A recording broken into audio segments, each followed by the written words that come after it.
What's up, guys? In this video, I'm going to show you how to sign out of YouTube on your Android TV. Now, once you're on YouTube, guys, in order to sign out, you want to go ahead and just go to the left side and go to the upper left where you have your profile. Once you there, you should see who's watching. And as you can see right there, now you want to find the account that you want to sign out. And this doesn't necessarily give you the option to sign out per se, but you want to over or click on the account, then go down to the settings gear. And from the settings gear, you have the option now to remove the account. Once you remove the account, you will be able to not have that account on YouTube anymore. But if you want to sign in again, it's just a matter of you clicking add account and you'll be able to basically sign in.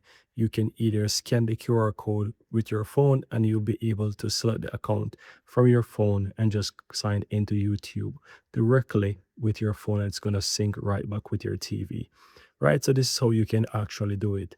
And if it's a kid's account, you can do the same as well using the steps. So if you're looking for how to sign out of your account, just simply hover over the account, go down to the settings gear, and simply remove the account like that. And that's it, guys. Very easy and very simple.